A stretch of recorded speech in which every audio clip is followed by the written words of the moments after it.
Noong 1950 ay nasa 48 years old na si Ray Kroc. Noong mga panahon na ito, isa pa lamang siyang average na salesman. Kahit nasa late 40s na si Ray Kroc ay patuloy pa din siya sa pagsusumikap. Maraming naging trabaho noon si Ray Kroc bago siya maging owner ng McDonald's. Naging ambulance driver, real estate agent, jazz pianist, at ngayon milkshake blender salesman.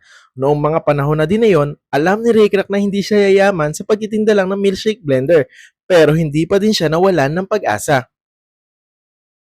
Lahat ng ito ay nagbago simula nung makatanggap siya ng bultong order ng milkshake blender sa isang restaurant sa San Bernardino.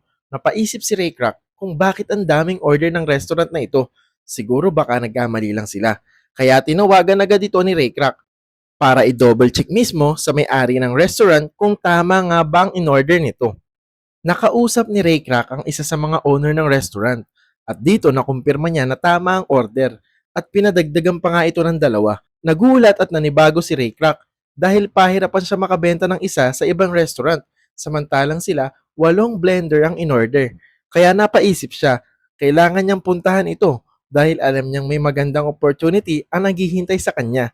Kaya kumuha siya ng mapa na kahit ilang milya ang layo ng lokasyon niya papunta sa San Bernardino ay pinuntahan niya pa din ito. Pagdating niya sa San Bernardino, nakita niya ang restaurant ng McDonald's na pinapatakbo ng magkapatid na si Maurice McDonald, kilala bilang Mac, at si Richard McDonald. Nakita niya na pinagkakaguluhan ito o tinatangkilik ng mga tao. May napakahabang pila. So dito namangha si Ray Kroc at first time niya lang makakita ng ganitong kalakas na restaurant. Sa dami niya na din kasi napuntahan dahil nga siya ay isang salesman. Ano ba ang kinaibahan ng McDonald's kumpara sa mga restaurant noon? Naka-personal customize yung mga machine na ginagamit nila. Tatlo lang yung pagkain na nasa menu. Ito ay ang hamburger, fries, and milkshake. Wala din silang dine-in table noon para sa mga customer. Lahat ay nakaserve as disposable to-go bag. Itong business model na ito ay nakadesign para sa mga taong nagmamadali at gutom na. Kaya tinawag itong fast food chain. Dahil nga tatlo lang ang nasa menu, madami na agad silang nakaredy kaya hindi na matagal ang paghihintay mo sa pila. Sa panahon ngayon, ito ay normal na. Pero noon, advance ang restaurant na ito. Ang tawag ng magkapatid na McDonald dito ay speedy system. Kung noon, 30 minutes ang hintayin mo bago dumating ang order, sa kanila 30 seconds na lang. At dahil nga ang magkapatid ay nakagawa ng makabagong sistema sa kanilang restaurant, kahit sino pa man ang assign nila dito, ay pareho pa din ang quality at lasa ng burger. Kaya naman mabilis na pumasok sa isipan ni Ray Kroc na ito na ang hinihintay niyang oportunidad upang yumaman. Kailangan niya na lang makuha ang McDonald's business at magtayo ng fast food empire sa buong Amerika. Pero kailangan niya munang makuha ang tiwala ng magkapatid. At ikikwento ko sa inyo ngayon kung paano ba inagaw ni Ray Kroc ang McDonald's business. Pero bago yon,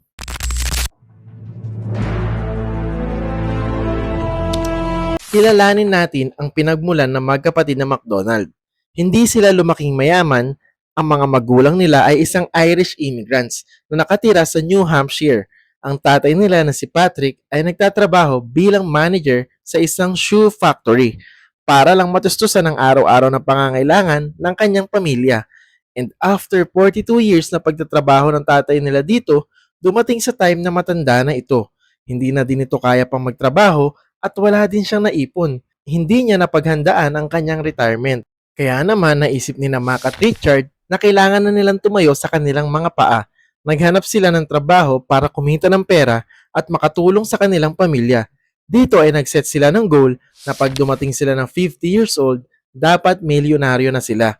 So nung time na nakaipon na sila, sumubok sila sa California. Naghanap sila doon ng trabaho hanggang sa makapagtayo sila ng iba't ibang klase ng negosyo, katulad ng sinehan.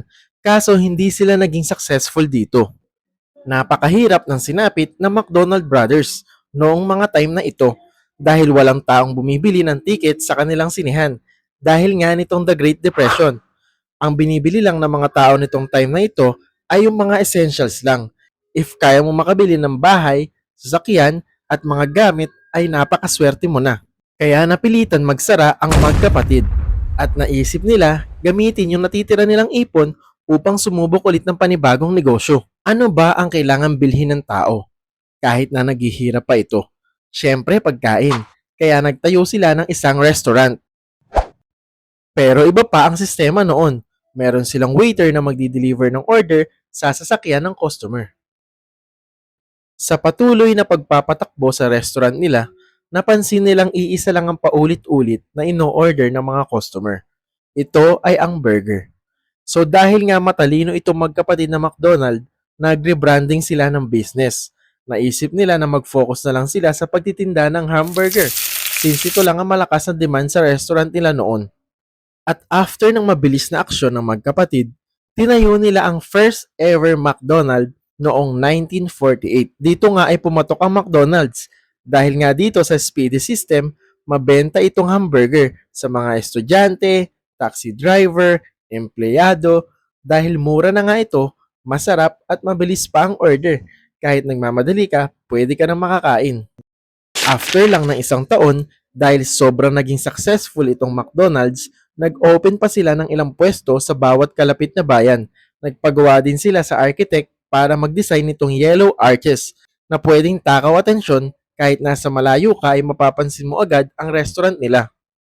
Kaya naman patuloy lang sa paglago ang McDonald's noon. At dito na dumating si Ray Kroc. Napansin ni Ray na malaking opportunity ang naghihintay sa kanya dito.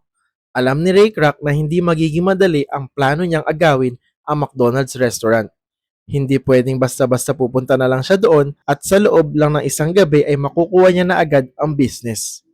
Alam niya din na kung gusto niya matutunan ng business na ito, dapat niya makuha ang tiwala ng magkapatid na McDonald. Kaya naman pumunta si Ray dala ang ngiti ng isang salesman at sinubukan niyang ligawan ang dalawang magkapatid para nga makuha ang tiwala ng mga ito. Sinabi ni Ray na sobra siyang humahanga sa dalawa dahil revolutionary ang business nila. Nakita ni Ray na sobrang laki pa ng potential nito, kaya nga gusto niya maging parte ng negosyo na ito at agad namang ikinatuwa ng magkapatid. Alam kasi nila na kumikita na maganda ang negosyo at dahil nga noong time na yon nasubukan na ng magkapatid na magpa-franchise sa iba, akala nila ang tamang desisyon ay pagkatiwalaan si Ray. Nadala ang dalawa sa skills ni Ray. Dahil nga isa itong batikan na salesman, nakuha agad ni Ray ang tiwala ng magkapatid.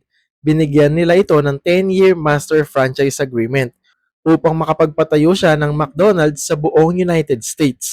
Ang unang ginawa ni Ray ay bumalik siya sa Illinois and nagpa-franchise siya doon sa retired na mayaman niyang kaibigan. Ang plano ni Ray Kroc ay hindi lang basta magtayo ng McDonald's. Gumawa siya ng giant network ng McDonald's.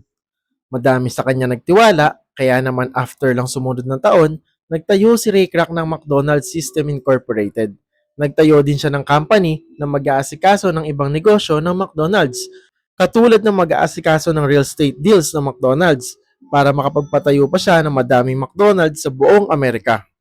Dahil ang misyon ni Ray Kroc ay magkaroon ng empire ang McDonald's sa buong Amerika, pero ang dalawang magkapatid ay nagkaroon ng pag-aalinlangan dahil nga sila ay pagod na. Mag-handle ng negosyo, gusto na din nilang umalis sa restaurant business kasi nga sila ay nagkakaedad na. Gusto na lang nila mag-enjoy sa pagtanda gamit ang naipong pera. Ayaw na din nila magpa-stress kasi hindi naman din madali ang mag-handle ng isang restaurant business. At dito sila hindi nagkaintindihan. Si Ray gusto ng innovation, gusto mag-expand, pero itong dalawang magkapatid gusto na lang i-maintain ang kanilang lifestyle. Kaya naman madami silang beses nagkaroon ng pagtatalo. Minsan pa nga nagkakainitan sila sa gitna ng telepono. Naging mainitin ang ulo ni Ray. Maraming beses siya nakipagtalo sa McDonald Brothers. Hanggang sa dumating sa point na pumunta sa kanila si Ray upang tanungin sila kung ano ba ang gusto ng magkapatid para hayaan na lang si Ray Kroc ang magpatakbo ng negosyo. Sinagot naman ng magkapatid ang gusto nila ay 2.7 million US dollars plus 1% gross sales na McDonald's kada taon. Pumayag naman din agad si Ray Kroc kahit wala pa siyang hawak na ganong kalaking halaga. Dahil nga nakagawa siya ng malaking network ay ginamit niya ang pangalan ng McDonald's upang manghiram ng 2.7 million US dollars na hinihingi nito. Natupad naman ang pangarap ng magkapatid na maging milyonaryo, pero ang hindi nila alam ay mas malaki pala ang mawawala sa kanila.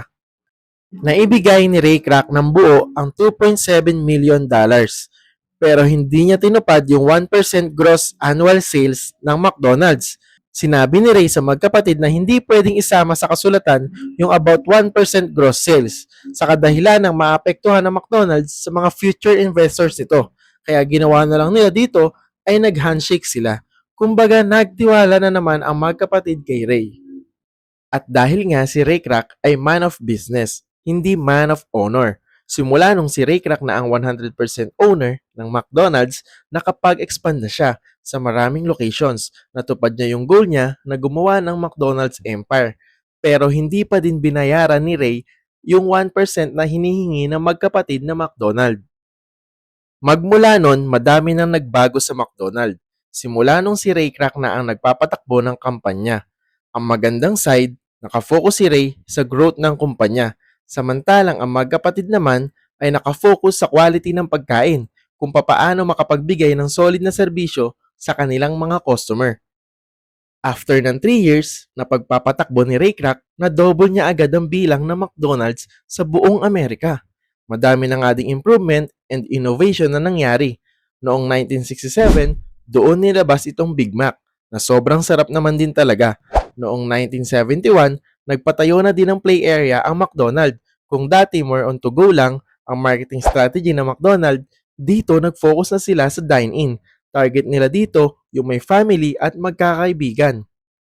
In 1977, nilaunch nila itong Happy Meal. Target nila dito yung mga kids. By 1979 naman, dito na-introduce ang McDonald's itong chicken nuggets kasi noong mga time na ito, ang Amerika ay nagka-cut down noon sa red meat. Ang McDonald's franchise ay lalo pang lumaki. Pati sa labas ng Amerika, nagkaroon na din ng McDonald's. At lahat ng credit dito ay napupunta lang kay Ray Kroc. And wala siyang binigay sa magkapatid ni Sing Conduling mula doon sa pangako niya na 1%. At naging masaya naman din ang magkapatid dahil nga natupad nila ang pangarap na maging milyonaryo pareho at makapag-retire. Pero sa totoo lang, bilyon-bilyon ang nawala sa dalawa dahil sa deal na kanilang ginawa. At isa pa sa pinaka-worst na part ng story na to ay ni isang recognition ay wala silang natanggap kahit pa mismo sa pangalan nila nang galing yung name ng restaurant na McDonald's. At kada taon, merong celebration ng McDonald's para i-honor ang founder nito na si Ray Kroc at hindi yung magkapatid. At walang magawa ang magkapatid about dito dahil sa legal, si Ray Kroc ang owner ng McDonald's dahil nga binili niya na ito sa magkapatid. At tinanong ng magkapatid kung bakit binili ni Ray ang McDonald's kaysa gumawa na lang ng sarili niyang restaurant. Ang sagot ni Ray dito ay dahil sa name ng McDonald's. Inexplain niya dito na pag naririnig niya yung name ng McDonald's, ang nafe-feel niya ay parang katunog ng Amerika. Important kasi ang branding sa negosyo. Dagdag niya dito, hindi daw siya mananalo kung nagtayo siya ng restaurant na ang name ay Crocs. Sino naman daw ang gugustuhin kumain sa restaurant na ang name ay ganun? Hindi alam ng McDonald's brother ang value ng restaurant nila at si Ray Kroc ang nakapansin nito. Kaya ngayon ang kinikita sa revenue ng McDonald's ay $23 billion per year. If kukunin ng McDonald Brothers, yung 1% share nila ay $230 million per year. So lumalabas na baryalan din yung 2.7 million na kinita ng magkapatid. Ang lesson dito sa story natin ngayon, kapag gagawa ka ng deal or transaction sa negosyo, dapat palaging naka-black and white or may kasulatan para meron kang panghahawakan na katibayan. Hanggang ngayon, madami pa rin ang nag-iisip kung naibigay ba ni Ray Kroc yung 1% share na hinihingi ng magkapatid. Pero kahit ganun pa man ang nangyari, sa isang interview sa isa sa McDonald na magkapatid, tinanong siya dito kung nagsisisi sila sa deal na ginawa nila. Ang tugon niya dito ay hindi. Sa totoo lang, naging masaya pa sila dahil ito yung pangarap nila, makapag-retire ng milyonaryo. At isa pa, ayaw na nila mag-handle ng negosyo noon at ang dami ding stress sa part nila dahil sa mga binabayaran nilang tax noon. Dagdag niya dito, meron kaming 3 bahay at garahe na puno ng sasakyan ng Cadillacs at wala kaming utang. Hindi namin kasi lifestyle yung sobrang daming pera pero wala ka namang peace of mind dahil puno ka ng trabaho. Kaya wala silang pinagsisihan na binenta nila ang McDonald's. At ang pinaka-tragic part sa story natin ngayon, kung noon sa pamamahala ng McDonald Brothers, inuuna nila yung kapakanan ng customer sa pamamagitan ng pagluluto ng totoong pagkain, pag-serve ng fresh and legit burger, Ngayon naman madami nang nabago. More on processed food na ang siniserve na nakadesign para kaadikan ng mga tao kahit hindi na healthy ito. Hindi naman ito sikreto at alam na din ito ng karamihan. Kaya ang tanong natin for today, bakit madami pa din ang bumibili dito kahit alam nilang hindi na healthy itong kainin? Paki-comment naman guys sa ibaba kung ano ang sagot mo sa tanong natin for today. Salamat guys sa pakikinig at kung mahilig ka din sa mga ganitong kwento about sa pera, kapangyarihan, gera at krimen, huwag mong kalimutan mag-subscribe at i-like ang video na ito. Maraming salamat guys at marami pa tayong susunod na mga kwento.